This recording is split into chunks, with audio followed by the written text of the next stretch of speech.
शांतनु जी देखिए, एक बड़ी अच्छी बात यहां पर कही टीएमसी की तरफ से कि आपके विचार बहुत अच्छे हो सकते हैं, लेकिन जमीन पर आपकी हैसियत जो है वो भी देखना जरूरी है। क्या यही वजह है कि विपक्षी दल के जो नेता हैं या जो क्षेत्रीय पार्टियां हैं वो कांग्रेस के साथ उनके बड़े नेता मंच पर आने से बच रहे हैं, वैचारिक समर्थन दे रहे हैं, क्योंकि वो जानते हैं कांग्रेस से कुछ मिलेगा नहीं, अगर वो जाएंगे तो राहुल गांधी की शख्सियत मजबूत होगी, उनकी पॉलिटिकल पार्टी को कोई बड़ा फायदा नहीं है, भले वो देश में समर्थन कर दे लेकिन अपने स्टेट में वो चाहते हैं कि हम मजबूत रहे, कांग्रेस को बैठे बिठाए जमीन ना दे। शुभंकर जी, मेरे ख्याल से टीएमसी के प्रवक्ता ने स्थिति बिल्कुल साफ कर दी है। 2014 और 2019 से हाशिए में आए अपोजिशन के सारे दल, 2024 में इस अपोजिशन के कैंप को लीड कौन करेगा? और अगर आसान शब्दों में कहें तो नरेंद्र मोदी के अगेंस्ट में प्राइम मिनिस्टर का चेहरा कौन होगा अपोजिशन का, उसकी कवायद में रहे हैं। राहुल गांधी लिए उसके लिए भारत जोड़ो यात्रा कर रहे हैं, प्रवक्ता बैठकर ममता बनर्जी को नेतृत्व दे रहे हैं। नीतीश कुमार ने तो एनडीए से पल्ला झाड़ लिया और तेजस्वी यादव की गोदी में चले गए जिससे वो कैंडिडेट बन सके। टीआरएस कह रही है हम अपनी पार्टी का नाम बीआरएस रख देंगे जिससे वो भारत की पार्टी बन सके। आम आदमी पार्टी कह रही है हम नेशनल पार्टी हो गए।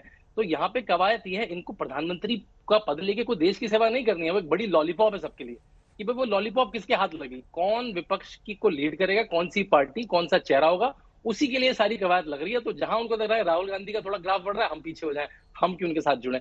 तो मेरे ख्याल से यही कहा हुआ था कि कौन रुमाल डालेगा और कौन एक अम्ब्रेला बनेगा जिसके अंडर में सारे अपोजिशन दल आएंगे, उसी की कवायद लगी है। नहीं तो फिर ये भारत जोड़ो यात्रा जो है, क्या इससे अगर हम मतलब देखिए कांग्रेस पार्टी तो कहेगी देश की यात्रा है, लेकिन क्या हम और आप इसे कह सकते हैं कि ये एक पॉलिटिकल पार्टी को मजबूत करने की यात्रा है, राहुल गांधी को एक नए सिरे से रिलॉन्च करने की, एक मजबूत शख्सियत दिखाने की केवल यात्रा है? इसमें कोई शक ही नहीं शुभंकर जी।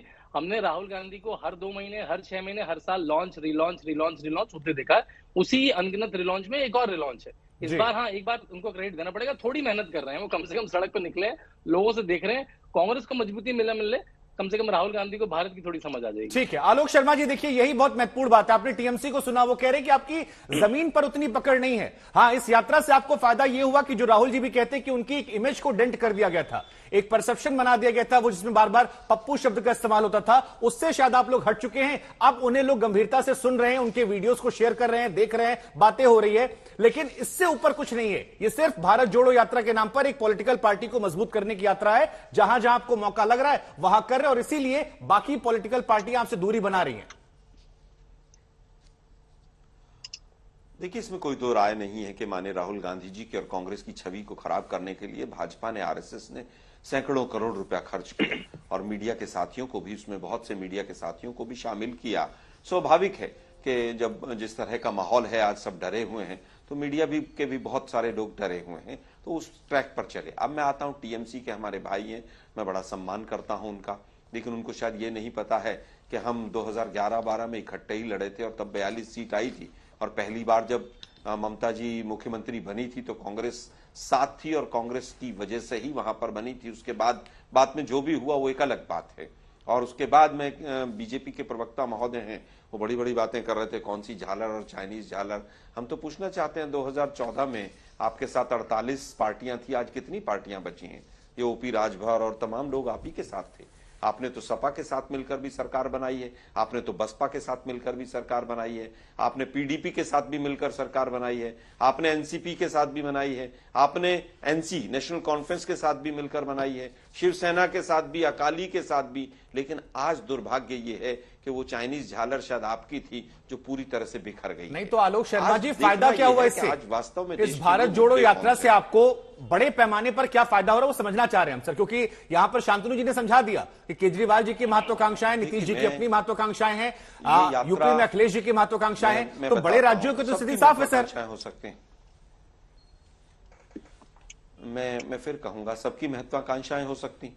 लोकतंत्र में सभी की महत्वाकांक्षाओं का सम्मान किया जाना चाहिए और कांग्रेस पार्टी करती है, लेकिन शायद स्वयं पुरोहित साहब को गोवा का अपना वोट परसेंटेज नहीं पता हो। मतलब कांग्रेस तो जो है वो कुछ भी नहीं है और टीएमसी जो है वो पूरे सब जगह है।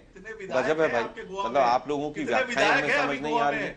यात्रा को देखकर, अरे भाई पुरानी पार्टी है, कोई बात नहीं, गोवा में कितने हैं कितने नहीं, आपके 25 विधायक है, सरकार आपकी है, अब मैं आता हूँ वापस। अरे सुनिए ना भाई, स्वयं भाई, मैं किसी के बीच में नहीं बोला, इतना क्यों हो रहे हैं आप? सुनिए तो सही जरा।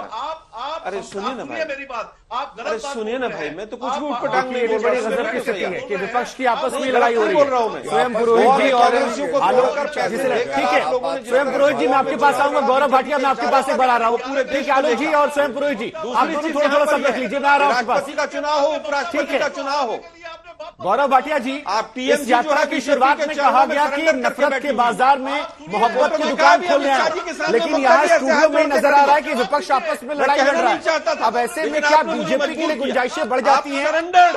आलोक जी और स्वयं पुरोहित जी, मैं आप दोनों से गुजारिश करूंगा, कार्यक्रम का नाम केवल हल्ला बोल है। इस कार्यक्रम का नाम केवल हल्ला बोल है सर, यहाँ हल्ला नहीं करेंगे। दर्शक का समय बहुत जरूरी है। मैं आप दोनों से रिक्वेस्ट करता हूं, मेरे मेहमान हैं। और एक और बात सर आलोक जी, वो होंगे कोई दूसरे लोग जो डरते होंगे। हम आज तक वाले, हम सबसे सवाल पूछते हैं, नाराज हो चाहे जो हो, सम्मान पूरा देते हैं, लेकिन सवाल सारे पूछते हैं जो जनता की बात होती है।